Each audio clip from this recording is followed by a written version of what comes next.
So we have been really looking forward to talking to you, and I think I'll lead with a little bit of what our magazine issue is about. So for our upcoming magazine, we're looking at Dalit women in the nexus of gender and caste, and so we have three parts to this magazine, and the first one is based on Dalit female literature and how they operate in literary landscapes and literary spaces. And so some of the concerns that we're sort of looking at, or some of our basic research questions, are based on the multifold hegemony faced by them on various levels in terms of caste, class, gender, sexuality, and different things like that, and how that pervades the literary landscape and affects their writing. And in addition to that, how language gives them agency or takes away agency, and questions regarding that. And that is basically what we're looking at in this issue. And so we were hoping that based on the questions that we sent you, we'd ask those questions, and you'd sort of like give us a little bit of insight based on your experience. So is it okay if I lead with the first question?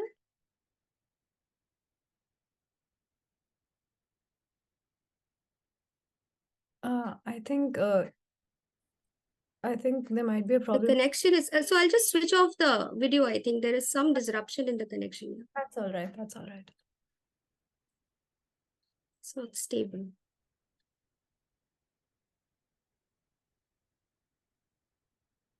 So is it all right if I lead with the first question now? Yes, please do. Please do. Okay, so my first question is, what are some of the ways in which Dalit female literature can be used to promote social change? And could you please elaborate on how these writers use language to counteract historical oppression? Right. So I'll just begin with a brief background to how, Dalit women are at the lowest rungs of Indian social hierarchy. And it is something, it would be a truism to kind of mention it, but it is so true, and it has been there for such a long time. Now, invariably, the literature too falls in the same category, the lowest rungs of social hierarchy. Now, when we look at it through the cultural lens, we understand that no social or political change can find a viable channel without rooting itself through the cultural. What I mean is that we cannot, expect a cultural, we cannot expect a political or a social change in our society until and unless we look at it from the grassroots cultural level.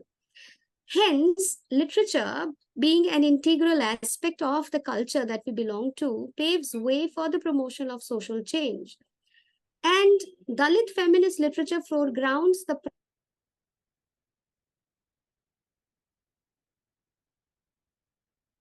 I'm so sorry to interrupt you, but I think your voice just sort of went away. I don't think you're audible. Would it be easier for you to do this meeting on Google Meet, or perhaps, I mean, I can't record on Google Meet, but maybe we could do it on MS Teams if you're comfortable with that. Can you hear me? Can you hear me now, Nitya? Now I can hear you. Yeah. Okay, fine. So should I begin again?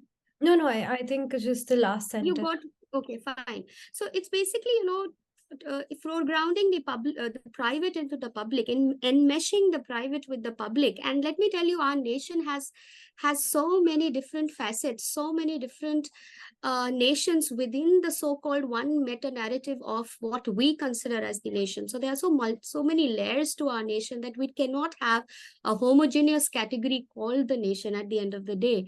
So what Dalit feminist literature does, it kind of tells us that there is another nation, or maybe so many other nations that exist within this one category called nation, and we need to be aware of them, we need to know about them.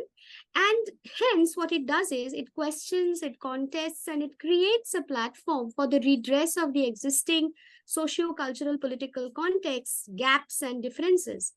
And in the process, it aims at sensitizing the nation to the many alternative discourses that have remained unacknowledged and in the margins.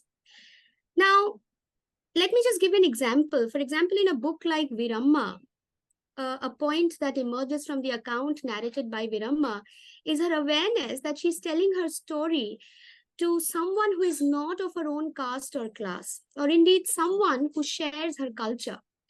Viramma not only, constantly reminds Josiane Racine to whom she is speaking of this, but through this device, the reader too is made aware of the huge gap between Viramma and us, right? So she does this through the book in various ways, disguised sometimes and more consciously at other times, interspersing her speech with reminders of the different locations of the narrator and the interlocutor. So what happens is, once these debates appear in the public sphere, suppressed or unacknowledged questions of caste begin to fracture the consciousness of a single unitary woman subject. Not just a single unitary woman subject, but a single unitary Indian, so to speak. And also that the women's movement had sort of worked within an overarching call for women's solidarity. So it is about the woman who remains invisible. It is kind of sensitizing the nation to the woman, although she has been doing all kinds of menial jobs. She has been a manual scavenger. So she has been invisible all the time, but her presence is indispensable. Can you hear me, Nitya? Is it okay? Yes, you're audible. So that is what Dalit feminist literature does. It makes the nation aware of these alternative discourses which have remained in the margins, which have been silenced over the period of time. And I think it kind of is a wake-up call for the readers in many ways that we hadn't, many unprecedented ways. So I think I've been able to, address. Thank you so much for that. I think it's very important to highlight how these marginal discourses that we sort of overlook in like our daily lives are so integral and so intricately part of our daily lives, and how important it is to highlight them. On right. that, And actually, you had the second part of the question. I remember now. It was about how language is used to counteract historical oppression. Was it? yeah. Use language. Well, they use the language. They use the same language. But what I would want to focus on is the vocabulary that they are using, because not just that the vocabulary they are using, but the way in which the vocabulary or the language is being used against them. So the kind of reality that they inhabit, it requires a different vocabulary. Now, you remember what I just pointed out, the occupations that they follow, the midwifery, manual scavenging, and some of the other labors that they do. And it is very much a part of the domestic sphere and the informal labor market that we have.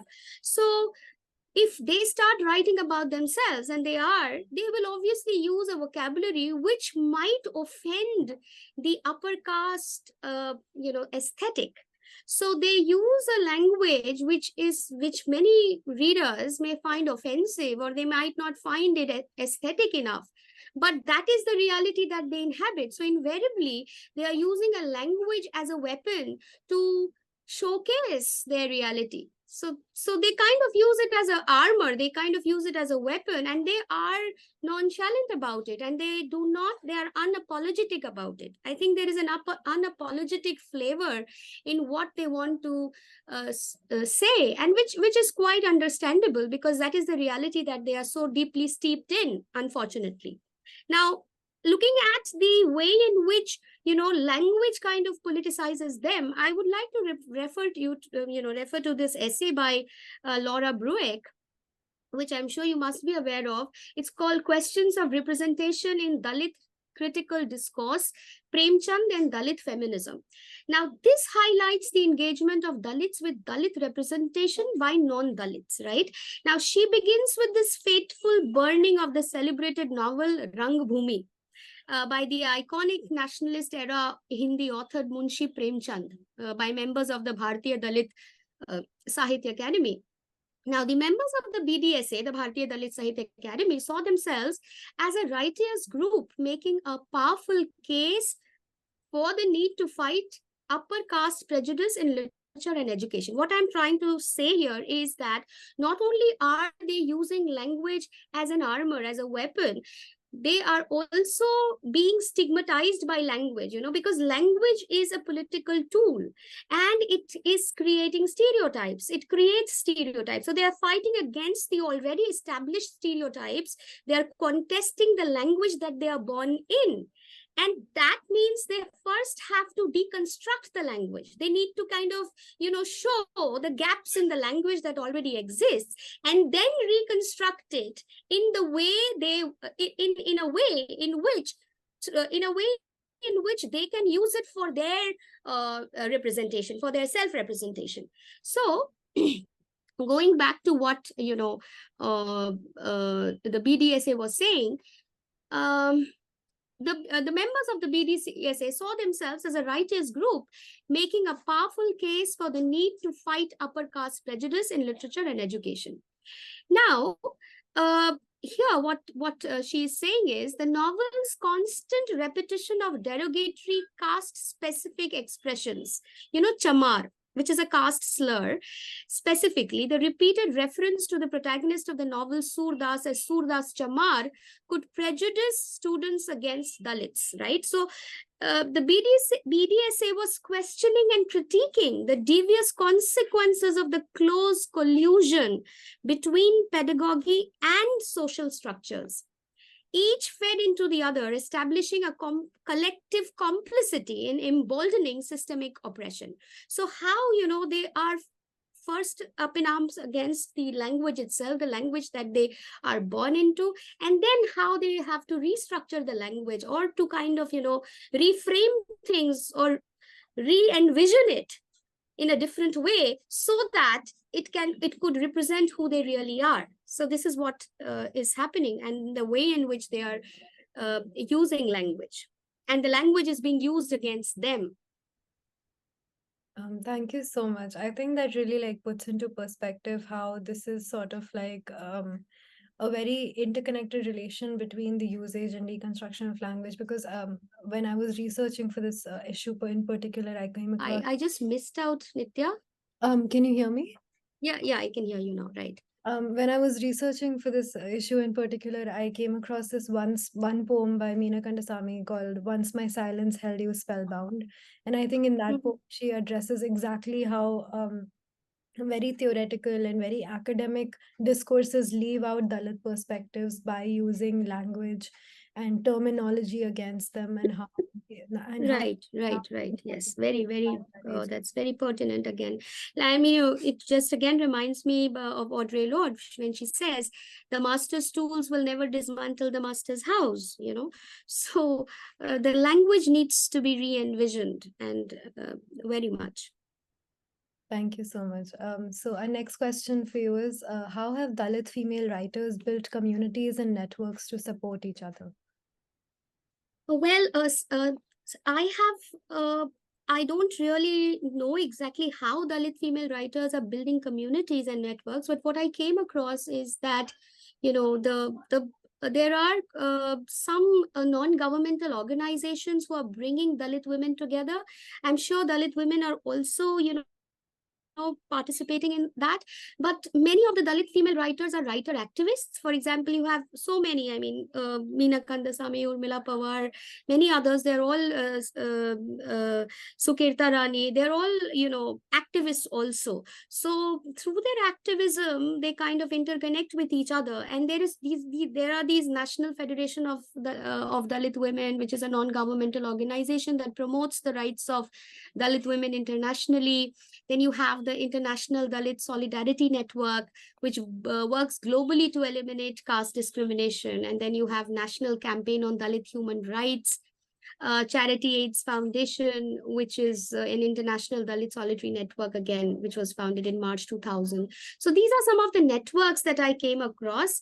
And also, there is this Wall magazine, which was started by Kalyani Thakur Charal, who is again a Bengali Dalit poet. She started it in the early 90s. And there are special editions that contain writings of Dalit women across India. So she is trying to promote Dalit literature through the Wall magazine that she started way back in 1993, and it is still quite popular. It has a wide readership. And poet Sukirta Rani, she shares her experience because I interviewed her recently, and she was,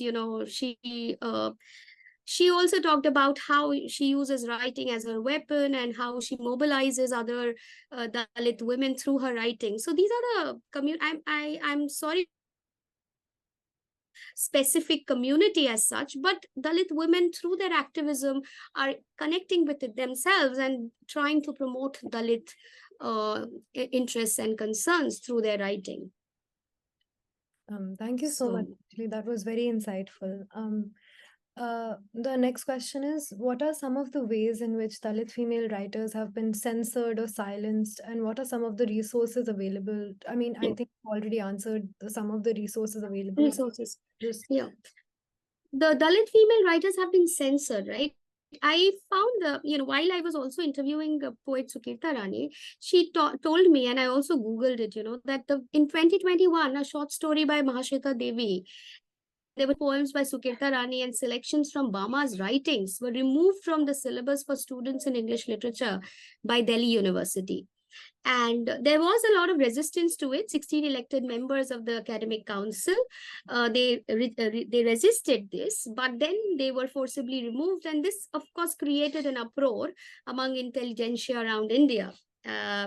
So then reinstated later on, but then that is how things are done. And Dalit writers, they have described it as partisan, the removal of their writings from Delhi University syllabus, and they feel that this is a denial of the representation of diverse voices by axing work that portrays caste and gender oppression. Because every time we talk about Dalit women or the atrocities against Dalit women, it is kind of unearthing the secret narratives of India, the narratives which probably the nation would never want to come forth with. So these are those hidden secrets to know. The people wouldn't want, they are those hidden lies. These are the hidden lies that kind of go against the idea of nation, the India as a progressive nation and India as a united nation, the idea of unity in diversity and all that. So this goes against, it's a counter narrative. So these are things that happen where there are texts which are removed, there are texts that they are not included. So this kind of censoring is always taking place, and this is one of the most obvious ones that I came across. Against this, there was a furor against this. Over 1,150 academicians, writers, artists, and civil society members have written to Delhi University's acting vice chancellor, urging him to reinstate the works, and they have been reinstated, right? So this is one of it. And then censoring, in the sense, I mean, would you say that the way in which within the family, or the kind of resistance that they face within the society, that they...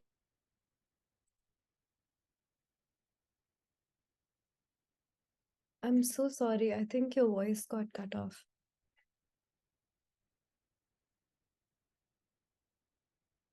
Am I audible to you? Well, I've been speaking. Sorry, I'm so sorry. Just let me reconnect to a different Wi-Fi, because I think it is a problem with my Wi-Fi, not yours. Just 1 second. I'm so sorry. Sure.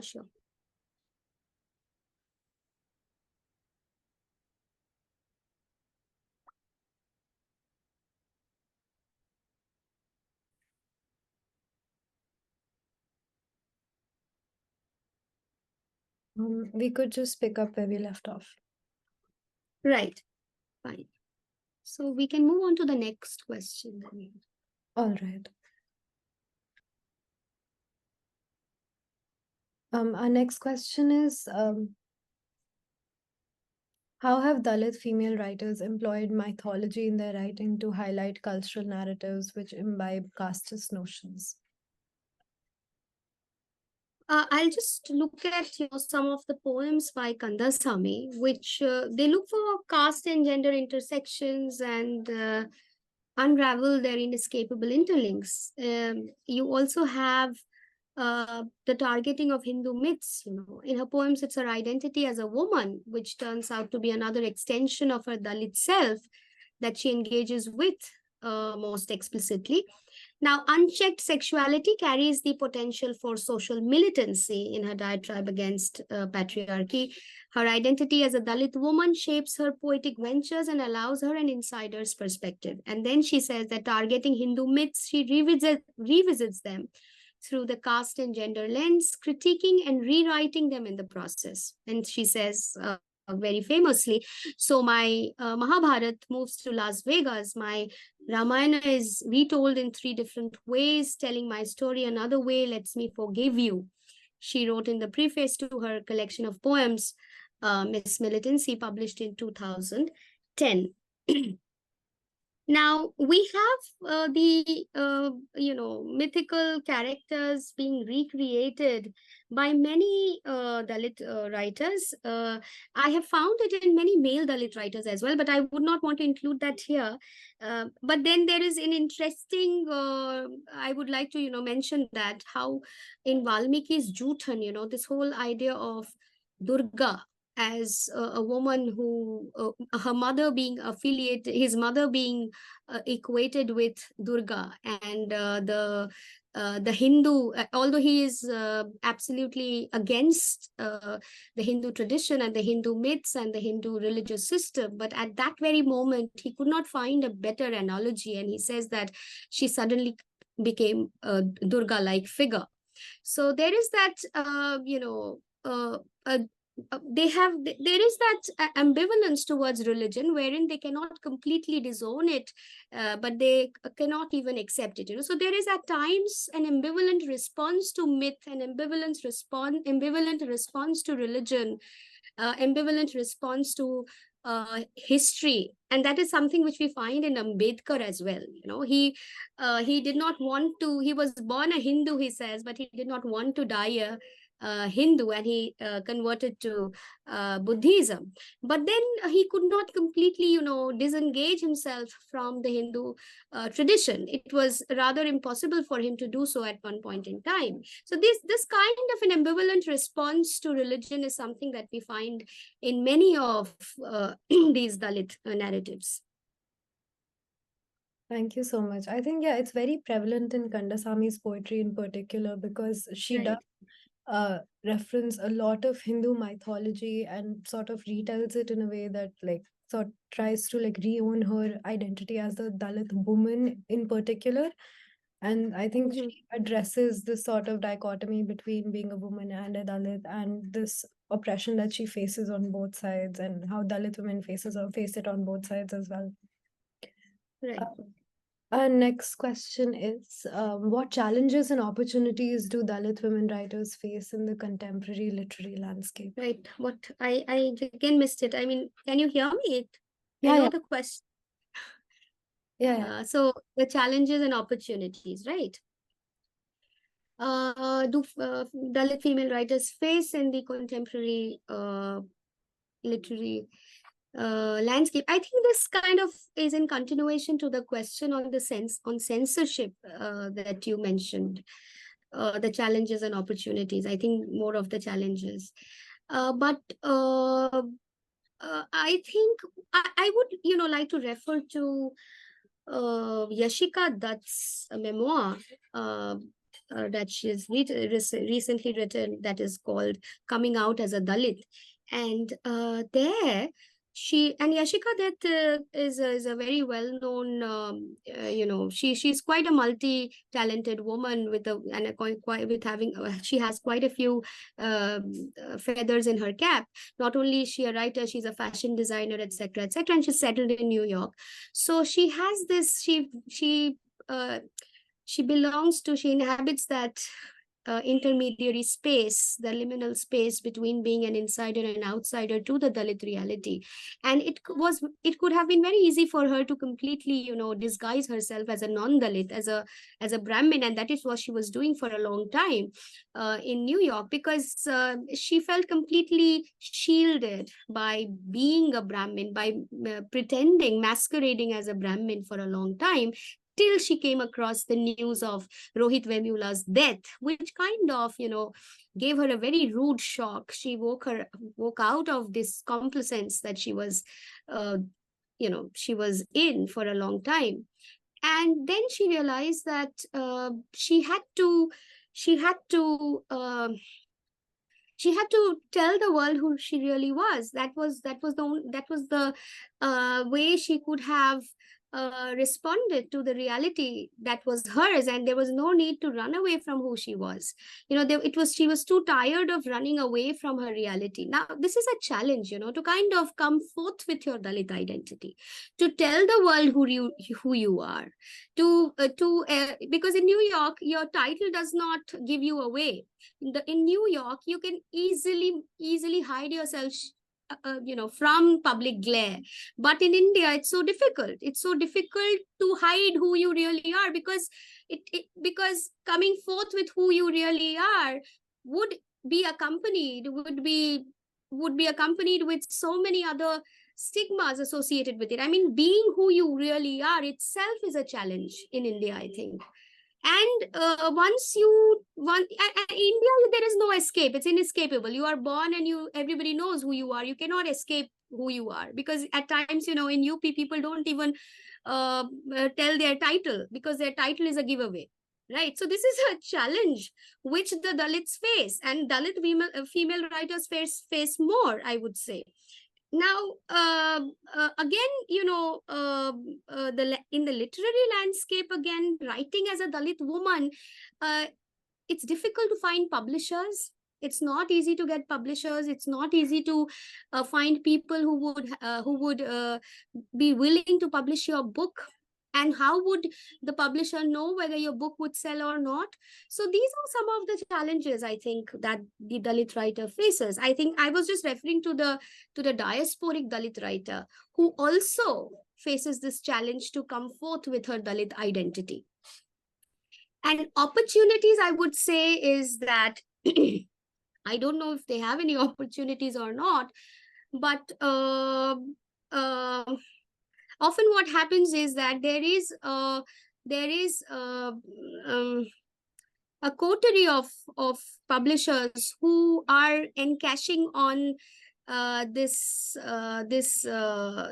whole idea of publishing Dalit autobiographies. There are publishers who focus on that. So maybe those are the people who would create opportunities for these Dalit women authors. Thank you so much. I think because of this lack of opportunities, there has been like a sort of emergence of publishers that publish specifically Dalit writings, like publishers like Navayana or Panthers Paw. Nitya, I can't hear you. There's a lot of disturbance. I think maybe my Wi-Fi wouldn't. Maybe it's my Wi-Fi. I'm not very sure. There is this internet which is showing your internet connection is unstable. It's showing at times. Is it? Oh, okay. Maybe it's mine now. Am I audible? Oh, yes, I can hear you. Tell me. I was just saying that because of this lack of opportunity, I think recently there has been an emergence of certain publications that cater specifically only to Dalit writing, whether that's by men or women, maybe like Panthers Paw or Navayana. Yes. So I think that's this is sort of like a need for opportunity that arises from a complete absence of opportunity. Sorry. So the next question that I would like to ask you is, what is your understanding of a need for a Dalit literary standpoint? And I think you sort of answered this in the first question that I asked you itself. Would you like to elaborate on it a little? I would. In fact, my understanding of feminist literary standpoint has evolved over the last few years. And one of the reasons for this evolution is that feminism itself has been evolving, and there is this definitive need for addressing the heterogeneity within the Dalit feminist discourse as well, as much as it is in the feminist discourse, because there is no one undifferentiated homogeneous Dalit woman now. So there is a need to again address the differences within the Dalit woman community. Now, let me just, begin with a quote from Kimberly Crenshaw. Color are differently situated in the economic, social, and political worlds.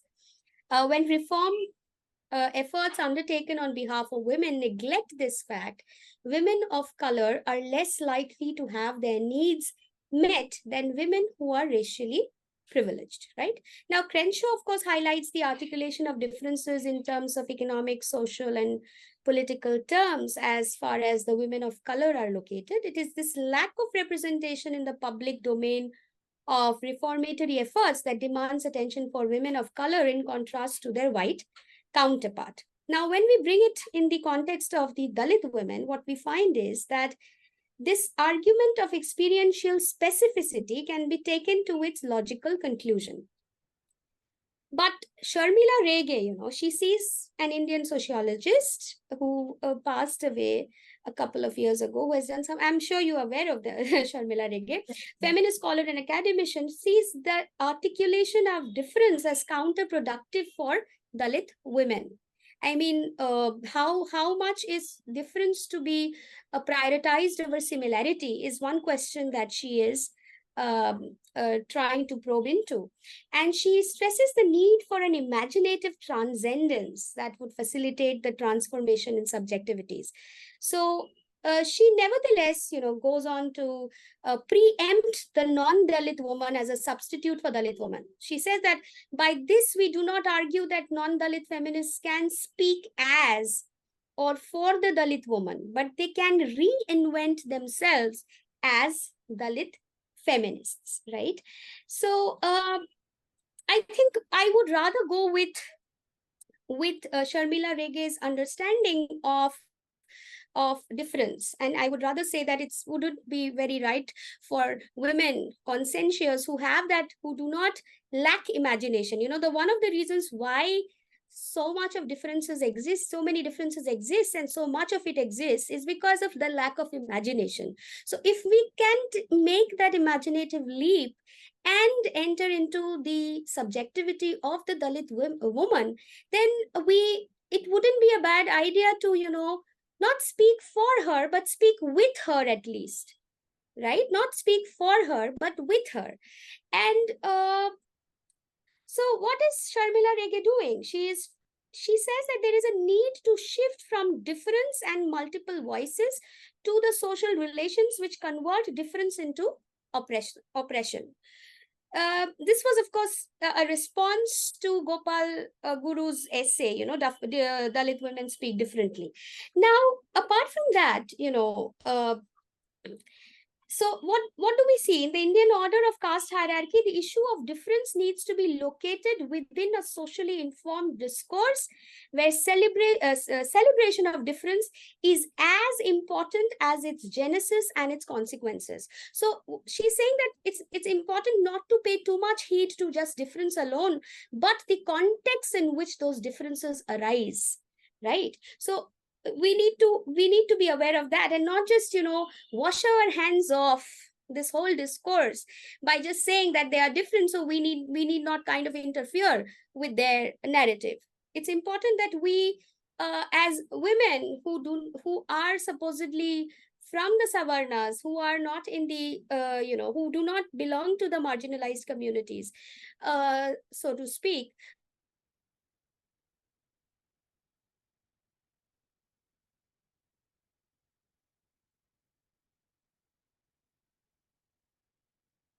Am I audible? I'm so sorry. I think your voice got cut off again. Again, when should I where should I begin? Just a couple of seconds ago. Would it be okay for us to rejoin the meeting, because I think the meeting time left is about like 1 minute. Yeah, sure. No problem. We'll just use this link again. Okay. Thank you so much. Okay, thank you.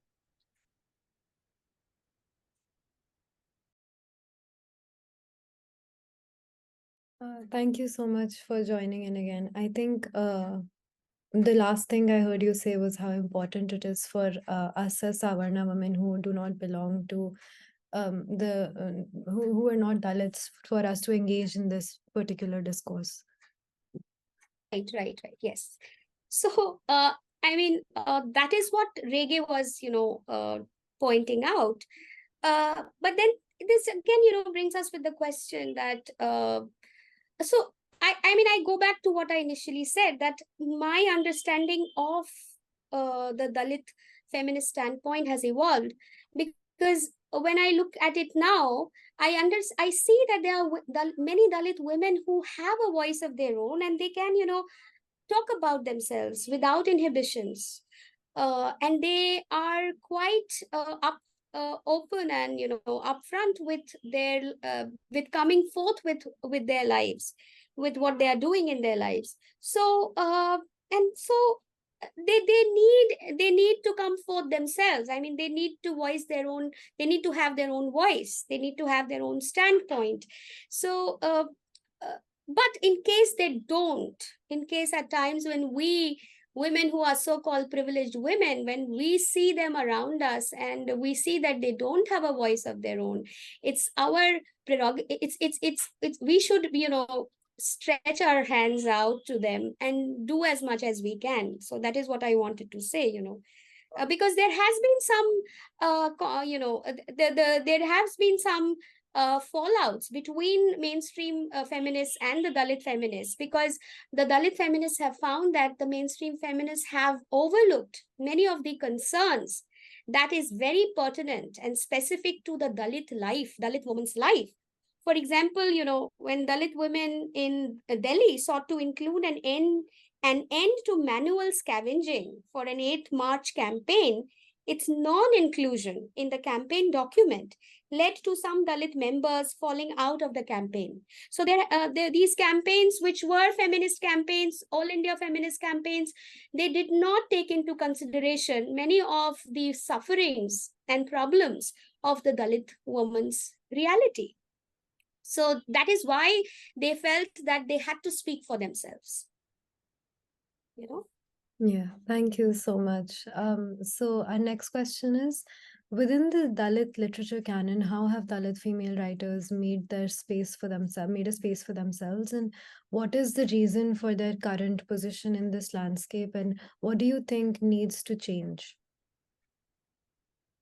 Uh, well, the Dalit female writers have made a space. They are, as I've already said, they explore the various paradigms of oppression, as they are positioned as at the very end of a complex and multifaceted power structure. And this power structure is comprised of not only the high caste men, but the high caste women. Now, the Dalit patriarchy is also there, so they are, subjected to that as well. Uh, the social position that these women occupy make them apprehensive of self-articulation at the very basic level, as they find hostility even within their own community. And when often the resistance multiplies when they discover independent voices and are inadvertently unmindful of their collective identity as Dalits. So Dalit literature, by and large, it walks a tightrope between the insider-outsider parameters, even within the Dalit community. Now, once these voices, women voices, uh, they voice their angst, they immediately fear alienation within the community they belong to. For the woman writer, as you understand, the problem multiplies. Now, precariously located in the last rungs of social hierarchy, the very decision to write is a very difficult one for them, and hence they negotiate a dense layer of subjugation both inside and outside the community. So I think it has been a very journey for them, but many writers have found space. And I would here, like to refer to an interview with P. Sivakami, where she says that uh, when she was asked that, born in a Dalit community over the years, do you see any change vis-a-vis attitude of the society towards the community? To which, Sivakami says that I do see changes, but they are slow and minuscule and not to anyone's satisfaction. Discrimination changes its color according to modern times. So even, the ways in which they are being discriminated, it also has a protean nature. It keeps changing. So that is what she says. Although she was a former IAS, and she was in a very politically privileged position, but she left it all behind, and she felt that, she then stepped out of this world, and she entered the world of informal politics, formal politics as well as informal politics, through her writing, debates, and other small platforms. That is what she is right now, keeping herself engaged in. So these are the voices, who have come forth. There has been a change. Since you asked that, what is, whether there has been a change or not, there has been a change. Certainly there has been a change, but then we still have a long way to go. Thank you so That much. is.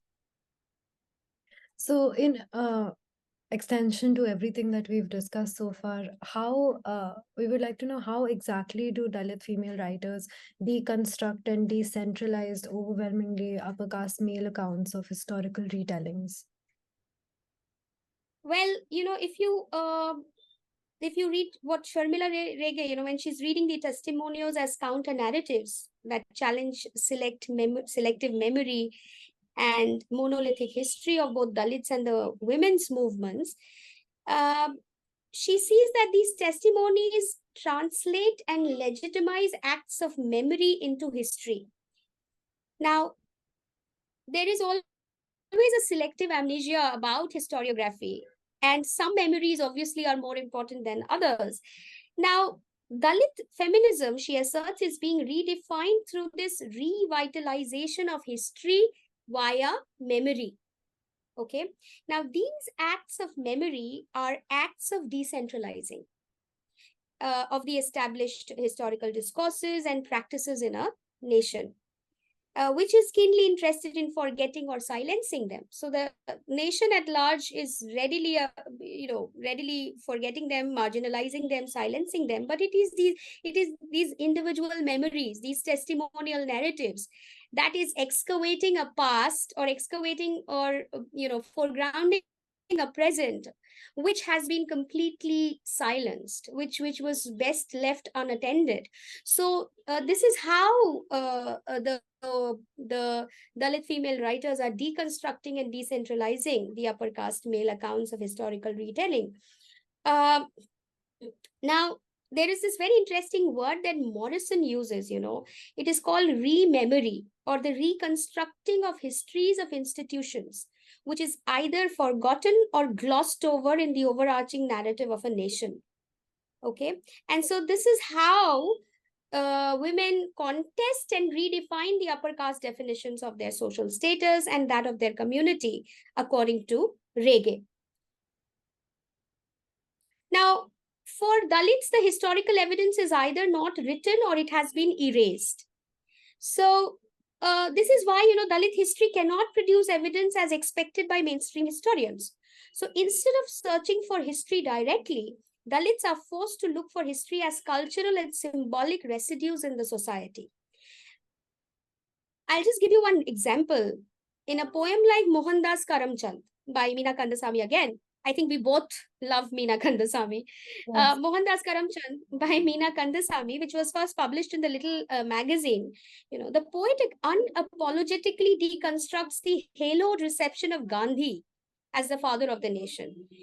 And she has this very politically charged statements which unearth the myopic political underpinnings of the post-independence nation building.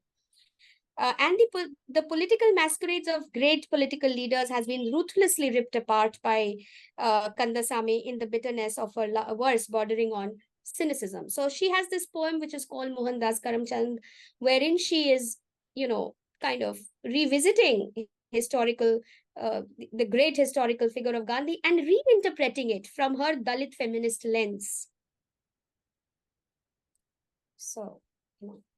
Yeah, that makes a lot of sense. I think that because we both love Kandasamy, we refer to a lot of her works, and that is the reconstruction of past narratives is something that is very much prevalent in most of her works. Right.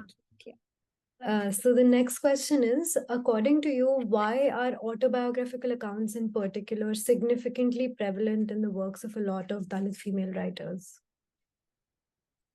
Right. Well, it is very prevalent in Dalit writers in general, not just Dalit female writers. So I would just like to begin with the politics, or maybe, the need for this generic choice. So, and let me just tell you that generic choice for a Dalit writer may not always be free from, political, social, and cultural underpinnings.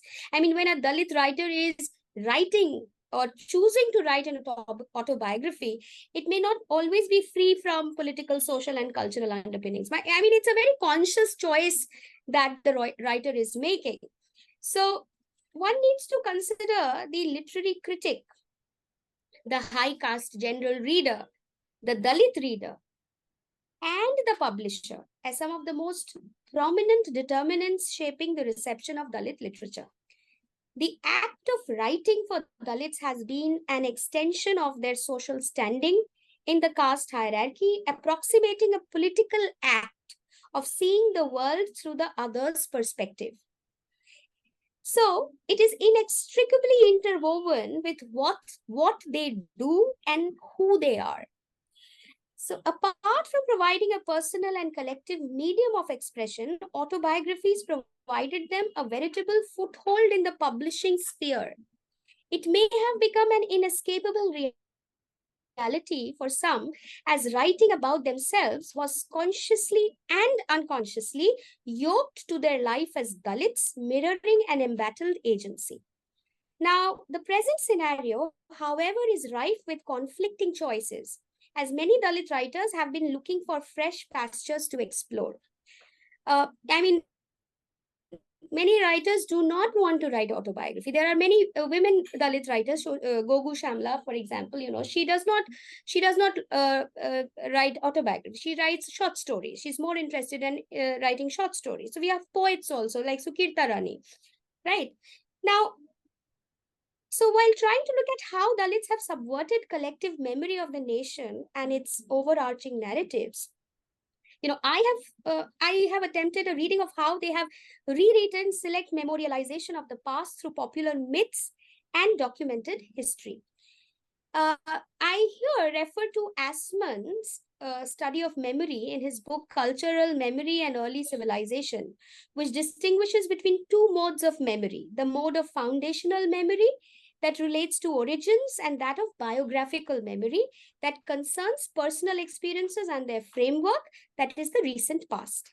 Now, foundational memory, as he states, Assman, functions through the objectification of rituals, dances, myths, patterns, dress, jewelry, tattoos, paintings, landscapes, and so on, supporting memory and identity. Hence, foundational memory is more a matter of construction than of natural growth, whereas biographical memory is organically related to individuals' experiences and life. Dalit testimonials can hence be read as examples of biographical memory, whereas the booklets and reconstructions of epics through plays fit well with the notion of foundational memory. So, many of the Dalit narratives merged the tenets of both kinds of memory, foundational and biographical.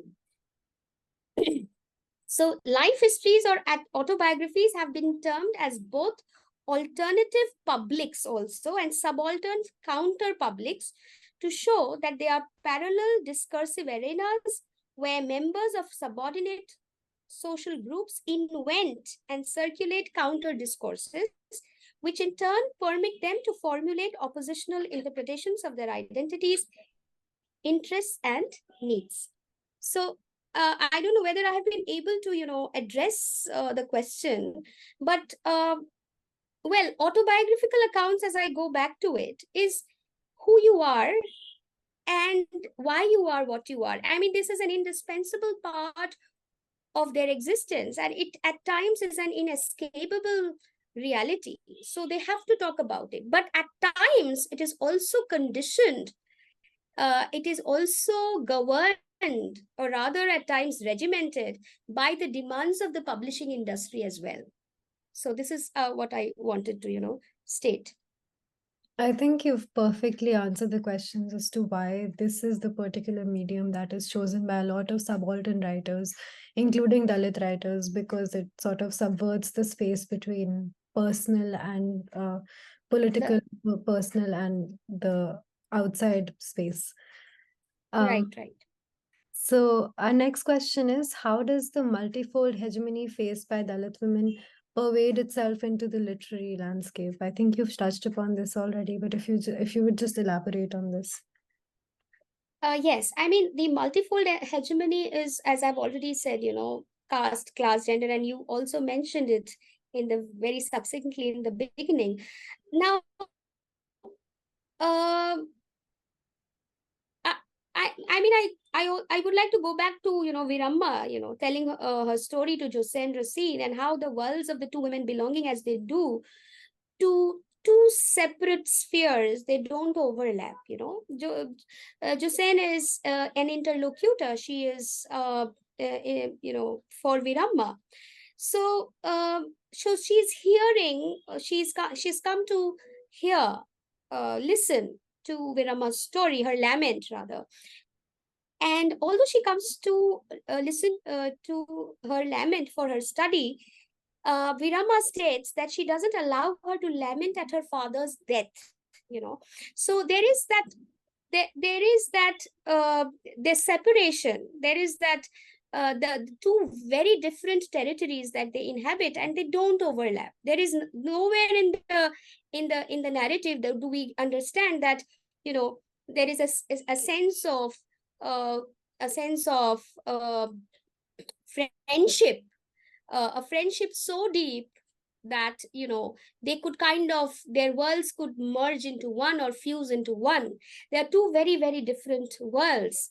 And she's a woman, Josine Racine is a woman. She's a high caste woman, and she will not allow Viramma to lament at her father's death, which is something that Viramma is expressing. Although she says that you've come to listen to my lament, but then here is that, but then you would not let me enter into the space which is your private space. So my space and your space will never have any overlaps. We are very different people. The differences will always remain, and we will never be able to negotiate that difference. So what I want to just suggest is that multifold hegemony is not just multifold, as you mentioned, the high caste woman kind of maintaining and sticking to that difference, and kind of quite particular. She's very particular about not allowing the other to enter into that space which she is so protective about, right? Now, so this is what I wanted to state, that the fact that even the woman of the high caste is very careful and very protective and very possessive about the space, the caste space, the identity space that she has, wherein she will not let the other woman to enter. So this is again another kind of discrimination that uh, the woman faces. I mean, Viramma, the Dalit woman, faces. Now, coming to another example, which is Antasport by Kumud Pawade in the chapter, where the chapter is called "After All, We Are Women." It expresses the Dalit women's assertion of their rights and change in their perception of their own community. And she also describes the manner in which the men of their own community harass Dalit women. So she's bringing in Dalit patriarchy over here. She narrates the incident in which 35 Dalit women who are intent on participating in a women's conference in Delhi were harassed by the railway authority through denial of tickets. in spite of the fact that the person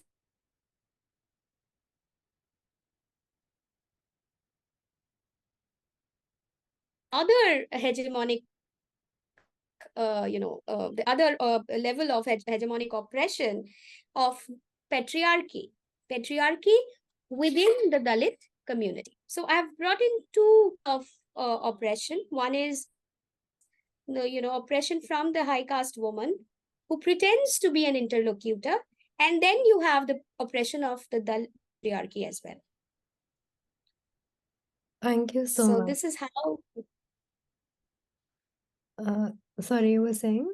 So no. I mean, that is that these are the two examples that I could think of.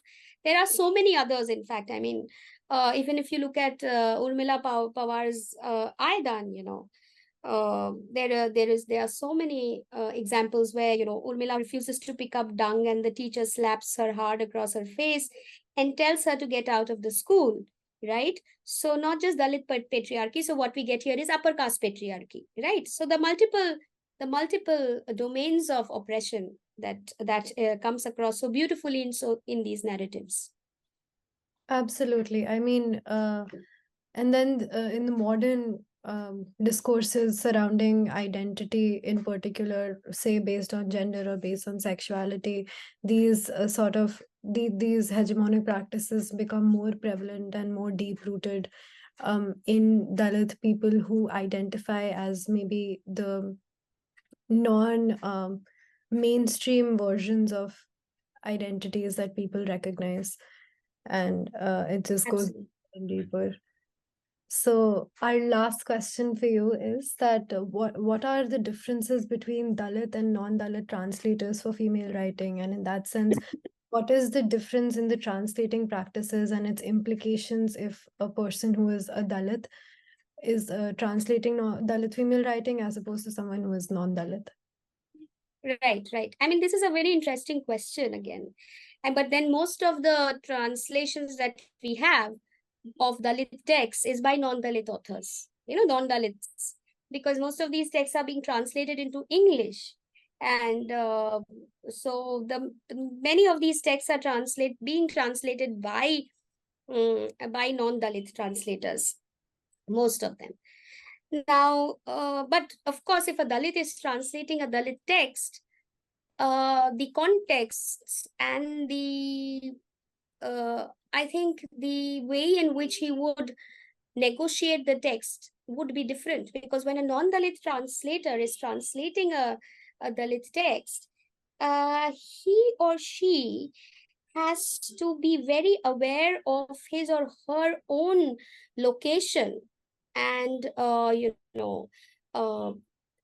so and also the language that you are translating in brings with it its own ramifications, cultural, political, uh, social, etc. So I think the language, so when the non-Dalit translator is translating a Dalit text, he or she is, I think, twice removed from the reality of the Dalit life, because he or she is not a Dalit. Secondly, he or she is translating in a language which is again uh, a language which cannot in any way be seen as close to the Dalit reality. So the language itself is alienating as much as is the individual who is translating the non-Dalit, who's translating the Dalit text. So, but what we have seen is,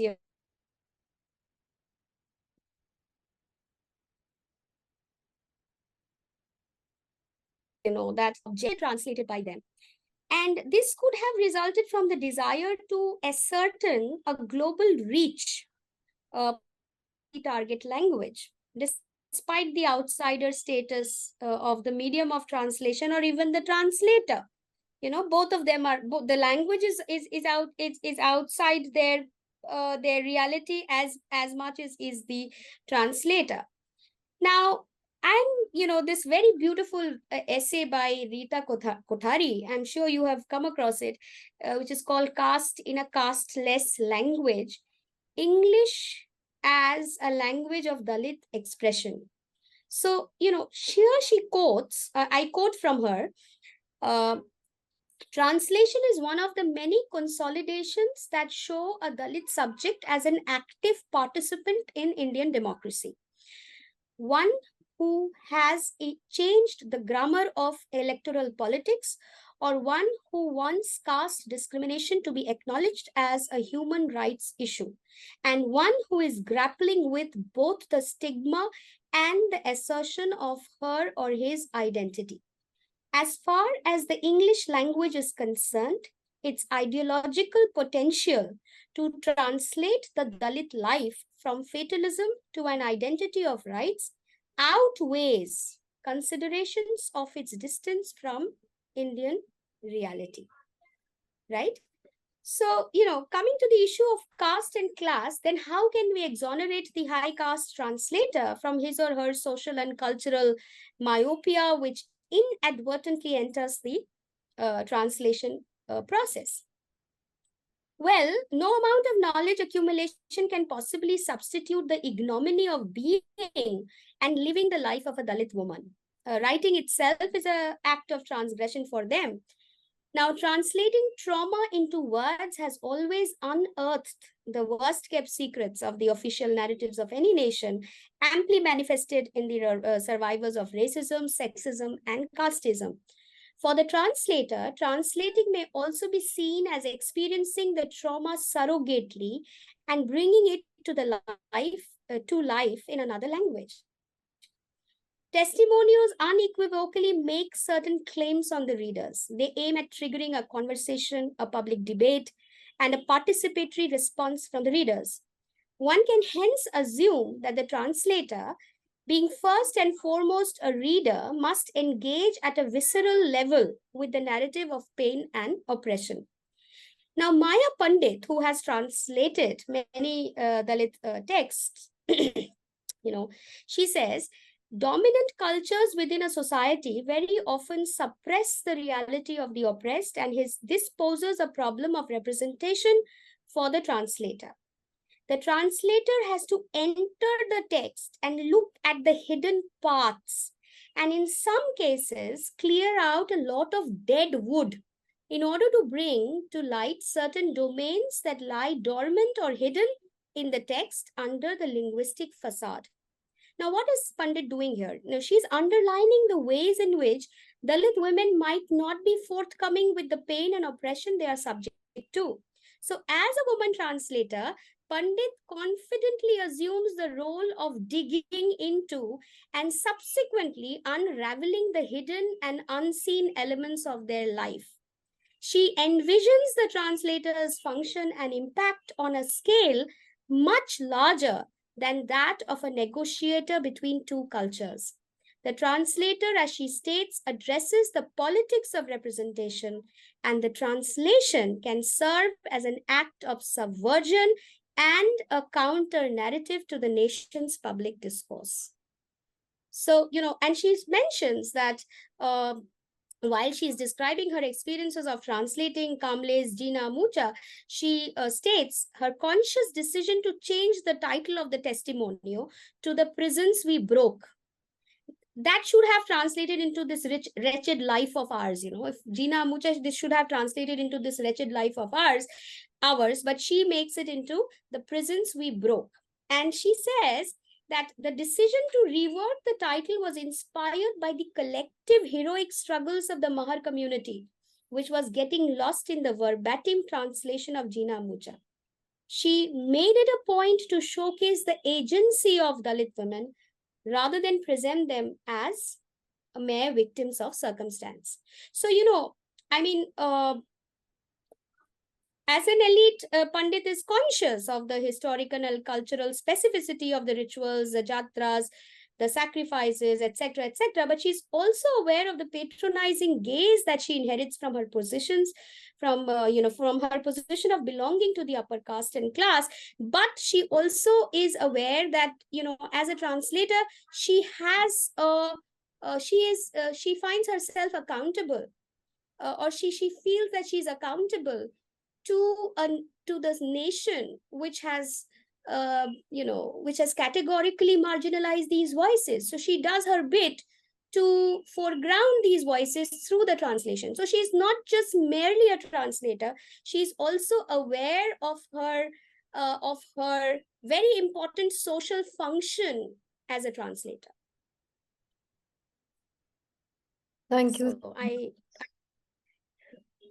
So like genuinely, I cannot thank you enough, because this has been extremely insightful, and you've given me a lot of intertextual references that I'll be sure to like look up, because I think it'll be very, very helpful to the kind of research we want to be doing. And thank you so much for sparing your time. And is there anything you would like to add? Any feedback or any? No, I'm so happy, Nitya, that I could, answer, and the questions were really very pertinent. There is something which, I think might have been added to this, is the idea of the way in which the bodies of, the body of the Dalit woman, that becomes a site of oppression, and there was a narrative about how these Dalit women were supposedly more free and less oppressed than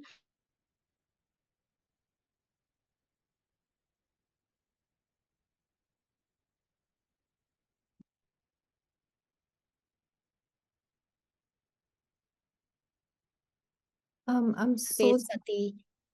I'm so sorry. I think I lost you in the last sentence. Your audio went away.